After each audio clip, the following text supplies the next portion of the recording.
l'action de la Pentecôte, souvenez-vous que Jésus avait dit aux 11, puisque Judas s'était déjà suicidé, il leur dira, en fait, ne vous déplacez pas de Jérusalem. Restez à Jérusalem. N'allez ni en Galilée, ni à Bethléem, ni à Nazareth, ou dans aucune autre ville. Restez à Jérusalem. Je voudrais vous dire ceci.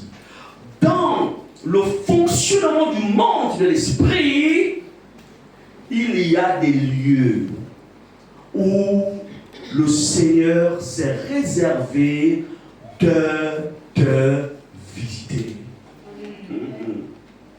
Et il y a des lieux où tu seras sec si tu es là où Dieu ne t'attend pas. Yes. Ce n'est pas une question d'être un homme de prière, une femme de prière, un homme consacré, une femme consacrée. Non, il n'est pas question de ça. Il est question dans un premier temps de connaître son Jérusalem. Jésus dit ici aux disciples, il dit pour que vous soyez, pour que vous receviez la puissance du Saint-Esprit, il faut rester à Jérusalem. Écoutez, Matthieu aurait pu être à Nazareth, Pierre aurait pu être en Galilée, et Jacques aurait pu être dans une autre des villes, mais ils ont compris que non, je dois être à Jérusalem. Je voudrais te dire ce matin, tu as besoin de reconnaître ton Jérusalem, parce que si tu ne reconnais pas ton Jérusalem, fera sortir de Jérusalem et il te conduira à Nazareth. Et pendant que tu attendras le samedi dans Nazareth, malheureusement, il ne sera pas là avec toi parce qu'il t'attend à Jérusalem. Il est important de reconnaître ton Jérusalem. Important. Important. Lorsque j'étais en Afrique du Sud, après avoir fini mes études théologiques, j'ai voulu y rester. Waouh! Quel beau pays pour ceux qui ont déjà été. T'as rien envié de Paris ou des autres. C'est un pays hyper bien. Bon. Bien développé. Et j'ai voulu y rester. J'ai commencé à faire des plans. Je me suis dit, bon, je vais faire venir ma femme et les enfants, je vais les faire venir ici. Déjà que sur le plan social, j'avais déjà des racines. Quand vous avez plus de 2 ans et demi dans un pays, en fait, vous avez déjà fait des repères, on me le dit. Et puis, avec mon statut de pasteur, j'avais commencé déjà à me faire, comment je vais dire ça, j'avais commencé à me faire des relations, etc. Mais, le Saint-Esprit me dit, ce n'est pas ton Jérusalem ici. Tu repars dans ton pays. Amen. Je dis, wow, c'est bien. Là-bas, c'est beau. Tu as toutes les 4 saisons lors de l'hiver que je n'ai pas aimé, mais les autres saisons, je les ai appréciées. Je me dis, non. Tu repars au Gabon. Tu ne restes pas ici. Et, voyez-vous, nous étions plusieurs étudiants venant de divers horizons. D'autres revenaient du Nigeria, d'autres du Cameroun, d'autres d'autres pays européens, d'autres pays d'Afrique de l'Est. Et moi, je reviens au Gabon, et puis bon, on commence le ministère ici. Alors, 3 ans plus tard, je repars en Afrique du Sud. Là, nous sommes, je pense, en 2017, je crois, ou 2016. Et je vois mes anciens collègues avec qui nous étions à l'Institut. Et je constate que, en fait, ils n'ont pas bougé. C'est-à-dire qu'ils sont restés au même, ils se sont arrêtés dans leur progression. Vous savez, il y a ce qu'on appelle une progression. Je me suis rendu compte qu'ils se sont arrêtés à la 3e année de l'Institut biblique. C'est-à-dire, ils ont aimé le pays, mais ils ont cru que les ressources provenaient de l'environnement du pays. Ils ont oublié qu'en fait, les ressources viennent de la volonté de Dieu. Et je peux vous dire une chose, il y a beaucoup qui malheureusement, je connais un, d'ailleurs, gloire à lui, il a été sage de repartir dans son pays. Je vais arrêter parce qu'il viendrait un jour ici au Gabon. Mais il a essayé là-bas, ça n'a pas marché. Pendant plus de 3 ans, ça n'a pas marché. Marié, il a l'option, consacré, sanctifié, mais il n'était pas dans son Jérusalem. Quand il est reparti dans son pays, il y a eu un déclenchement. Et les autres aujourd'hui, qui sont restés là-bas, ont du mal à décoller. Il y a même certains qui nous parlent, l'un d'entre eux qui va parfois m'appeler, écoute ma soeur, si tu peux m'envoyer une offrande, parce que ça va mal. Lors de mon dernier voyage, j'étais dans un mall, pour ceux qui connaissent Johannesburg, j'étais au mall de Cresta. Donc pendant que je marchais au mall, je le croise. Oh, frère, comment ça va-t-il? Et puis il m'emmène à côté parce que j'étais accompagné d'une quelqu'un. Il me dit, pasteur, je n'ai pas de quoi manger. Si tu peux m'aider, appelle on se rencontre. Dans mon esprit, j'ai pris ce que j'avais, je lui ai amené quelque chose. Église, j'espère que je ne sois pas, si je serais resté dans ce pays, j'aurais vécu la même chose. Votre Jérusalem, je vous en supplie, reconnaissez, identifiez votre Jérusalem. Il n'a pas identifié son Jérusalem. Il a vu le côté extérieur, la beauté de ce pays. Mais le problème, c'est qu'il y a ce qu'on appelle les richesses cachées. Et nos richesses cachées se trouvent à Jérusalem. Ce n'est pas à Nazareth, ce n'est pas à Bethléem, ce n'est pas en Galilée, c'est à Jérusalem. C'est pourquoi Jésus, ses apôtres vont obéir. Écoutez, l'enlèvement de Jésus, quand il monte, c'est en Galilée. Est-ce qu'on est ensemble? Ils auraient pu se rendre, rester en Galilée. Pour dire, non, mais le point du départ de notre Père pour le ciel, c'était ici. Restons ici. Ils disent, non, ils sont complètement. On doit aller à Jérusalem. As-tu identifié ton Jérusalem? L'as-tu identifié? Et si tu as identifié, reste-y. Reste-y. Ne sors pas de ton Jérusalem. C'est là que se trouve ton avenir. C'est là que se trouve ta vie. C'est là que se trouvent les projets de Dieu pour ta vie. Tout se trouve à Jérusalem. C'est là que devait se passer en fait la descente du Saint-Esprit sur les 120. Ils étaient tous ensemble dans le même lieu. Il y a ici ce qu'on va appeler la loi de l'accord.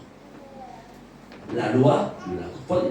Le monde des esprits fonctionne avec des lois et des codes. Je vais un peu utiliser un langage un peu plus avancé. Yes, oui. Le monde de l'esprit fonctionne avec des codes. Si tu ne maîtrises pas tel code, tu seras en fait un religieux. Ici, pourquoi sont-ils ensemble? Parce que la loi de l'accord devait être...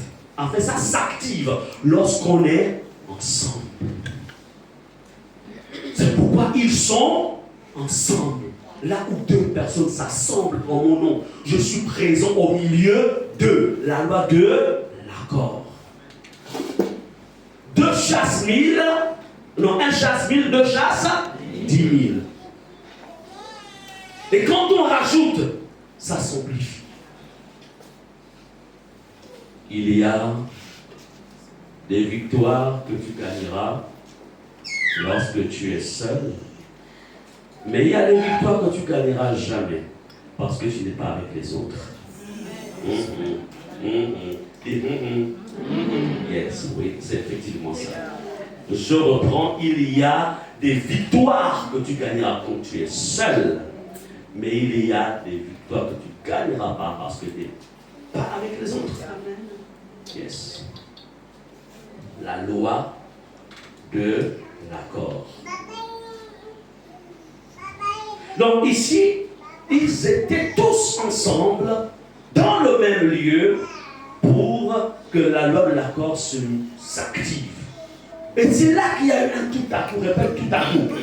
Fais comme ça, tout à coup. Tout à coup, tout à coup, tout à coup. Yes, il y a un tout à coup. Dans la vie, dans chacune de nos vies, il doit y avoir ce tout à coup. Il faut qu'il y ait ce tout à coup. Je te le dis ce matin, il faut qu'il y ait ce tout à coup. Ce tout à coup existe pour chacun d'entre nous. Tout à coup.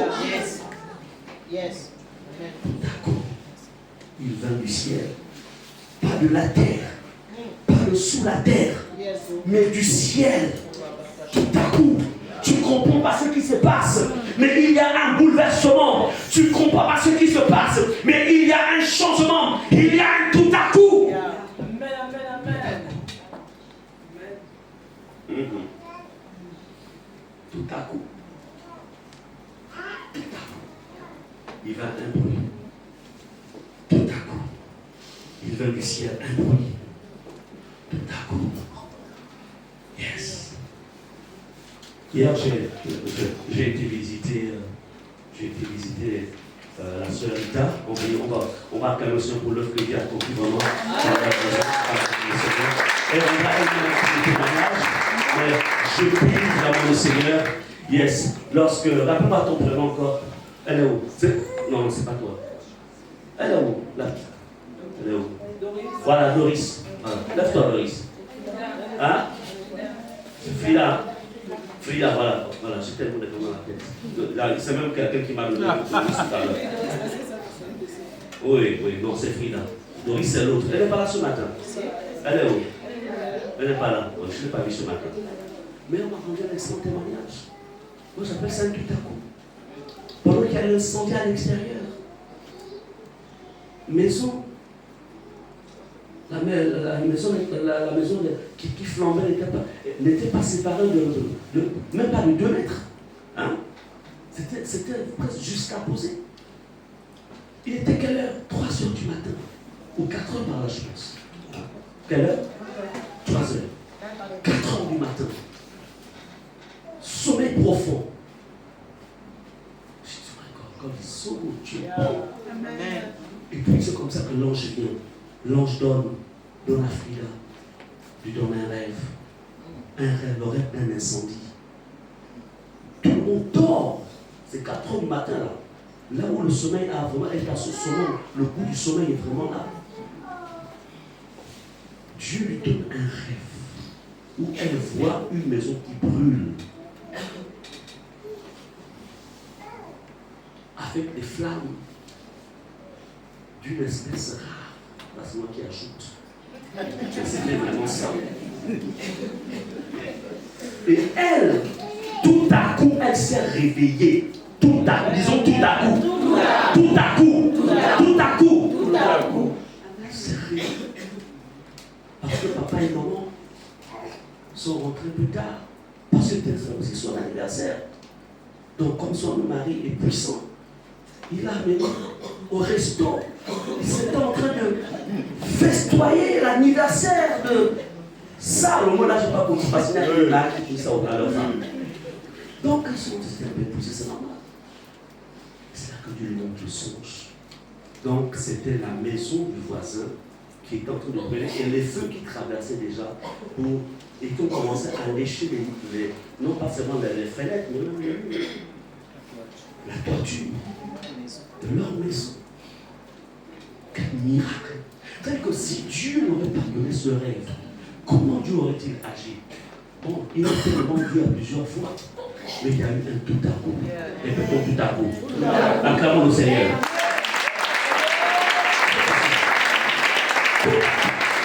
Elle s'est réveillée. Et quand elle se réveille, elle voit les flammes au niveau des fenêtres. Des flammes. Dis au nom de Jésus. Au nom de Jésus. Je m'ouvre au tout à coup de Dieu. Au tout à coup de Dieu. Au nom de Jésus. Au nom de Jésus. C'est pourquoi. En ce qui concerne les apôtres ici, il était question d'une visitation. C'était une visitation. Le Saint-Esprit devait descendre. Le Saint-Esprit devait changer leur histoire. L'histoire de leur relation, de leur communion avec Dieu. Il était question d'obtenir la puissance, l'autorité pour fonctionner.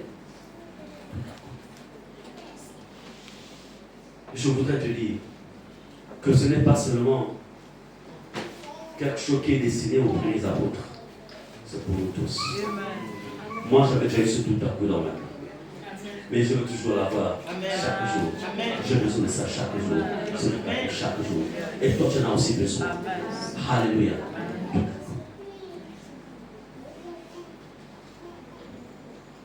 Bien-aimé,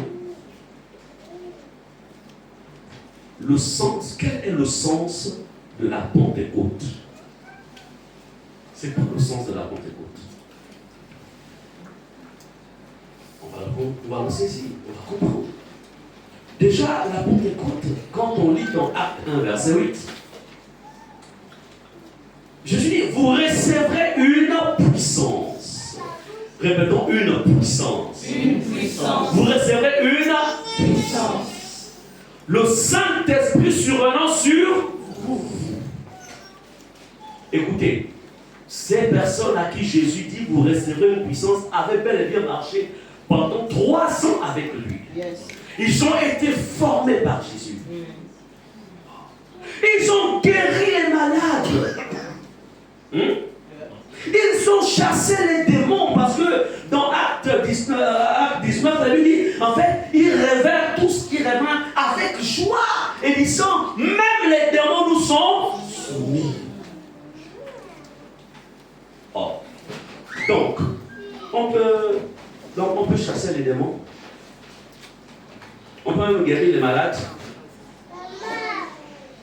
Donc ça, ce n'était pas un niveau élevé de la puissance. Parce que, comment comprendre que les personnes qui ont marché avec Jésus, qui ont dormi avec Jésus, ils étaient constamment dans l'enfant de Jésus, et Jésus leur dit, vous recevrez une puissance. Écoutez ceci. La puissance de Dieu est quelque chose de progressif. La puissance, nos corps que vous voyez là, nous sommes comme des vases. Bon, même pas comme, nous sommes en vérité des vases. Et il y a ce qu'on appelle des doses. Des doses. Des doses. Donc, la puissance avec laquelle ils opéraient était encore minime. Et Jésus leur dit, puisque je ne serai plus avec vous, il faut que vous receviez le maximum. Et même si il vous est arrivé de chasser les démons, c'est bien, vous avez prêché la parole, c'est bien, vous avez guéri les malades, c'est bien, mais ce n'est pas suffisant pour être capable de transmettre à la nouvelle génération ce que j'ai des enfants. Vous savez, notre défi, c'est d'être capable de laisser à la nouvelle génération. Si tu es un père, ton défi, c'est de laisser à tes enfants ce que tu as à l'intérieur de toi. Si tu meurs sans avoir laissé quelque chose, ta vie aura été un échec. Tu ne peux pas être un père, tu ne peux pas être une mère et ne pas être capable d'engendrer derrière toi, de laisser derrière toi des enfants qui servent Jésus. Tu auras été un échec. Allez-y pour poser la question aux sorciers, aux satanistes. Ils ne partent jamais sans pourtant léguer quelque chose. Sans pourtant léguer ceux qui sont reçus dans leur sorcellerie à quelqu'un d'autre qui va faire la suite. C'est pour dire quoi? Ce qu'on nous a raconté, voilà quand un sorcier du village meurt, finit la société du mensonge. Ils ne meurent jamais avec leur fétiche. Ils transmettent toujours. Et toi, tu vas oser partir de ce monde en laissant tes enfants dans des combats que toi tu n'as pas pu gagner. Non. Nos enfants doivent être comme les Salomon. David a mené toute la guerre spirituelle pour libérer Israël. Et quand son fils est venu par la suite, il a régné dans la paix. Même si il a gaspillé, mais quand même, il a régné dans la paix. Et ça, il te faut la puissance. Si tu n'as pas la puissance, écoutez, quand on parle d'héritage, l'argent n'est pas un héritage. Je suis désolé, les maisons, ce n'est pas un héritage. Je suis désolé, les voitures, ce n'est pas un héritage. Je suis désolé, même les études, ce n'est pas un héritage. Parce que je peux vous dire une chose, on n'a pas besoin d'être en Christ pour avoir ces choses-là. Mais il y a une chose que les gens du monde n'auront jamais. Ils n'auront jamais quoi? La puissance du Saint-Esprit. La puissance du Saint-Esprit. Toujours moi, ça comme ça. La puissance du Saint-Esprit. La puissance du Saint-Esprit. La puissance du Saint-Esprit. La puissance du Saint-Esprit. Amen. Lorsque tu es sur ton lit de mort, pour ceux qui vont mourir, parce qu'il y a certains qui ne mourront pas. L'apôtre Paul a dit ça. Il a dit, nous les vivants. Donc il y a certains qui ne vont pas mourir. Il y a certains qui mourront. Mais c'est quand la vie qu'on a chérie. Voilà. Là, on est dans une discussion théologique là-dessus. Maintenant, on va ensemble. En fait, en ce qui concerne ce verset, comment ça va se passer? Bon, ça s'entre elle et moi avec le Saint-Esprit. Mais la Bible dit, c'est clair pour la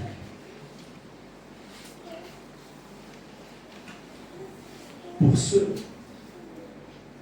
regardez un peu comment les patriarches sont morts. Ils ont eu la grâce qu'ils mouraient sur leur lit de mort. Avant de fermer les yeux, ils pouvaient donner des instructions. Ils donnaient des instructions. Moi, je ne suis pas pour la mort subite. Je pense que c'est du diable. On ne peut pas être un patriarche, une matriarche, et ne pas être capable de laisser des instructions à ses enfants. Je pense que c'est diabolique. Je crois qu'on va être capable de dire à mon fils, voilà comment j'ai marché avec mon Dieu. Voilà comment j'ai marché. Servez le Dieu que j'ai servi. Et je pense aussi qu'on doit être capable de dire à nos enfants, fais attention avec tel oncle, fais attention avec telle tante, fais attention avec tel neveu. Je pense qu'on doit être capable de le dire. Et puis à un moment, je suis parti prendre les rênes de la famille. Avec tous les autres enfants autour. Ok, je m'en vais. Et tu fermes les yeux, et puis on pleure derrière pendant un petit temps, pendant 40 jours, et la vie continue. Et le relais est assuré. Est-ce qu'on est ensemble? Moi, je crois que c'est ça le plan de Dieu. C'est ça le plan de Dieu. Mais voyez-vous, pour mourir de la sorte, tu dois connaître les lois, tu dois connaître les côtes. Ça, je vous dis en vérité. Tu dois connaître les lois et tu dois connaître les côtes de la vie. Si tu ne connais pas les lois, tu ne connais pas les codes, c'est là où tu vois certaines personnes, AVC, parti. Accident de circulation, parti. Crise cardiaque, parti. Je pense que ça, tu dois dire au nom de Jésus. Au nom de Jésus, je refuse que cela soit mon lot. Je refuse. Au nom de Jésus. Bien-aimé, le sens de la Pentecôte, c'est l'accomplissement de la promesse de Dieu. Selon Actes 2, verset 1 à 4, on a vu que le Saint-Esprit a été envoyé pour équiper spirituellement les disciples et inaugurer l'œuvre de l'Église dans le monde. Le plan parfait de Dieu, c'est que Jésus est venu laisser des disciples, il est venu susciter des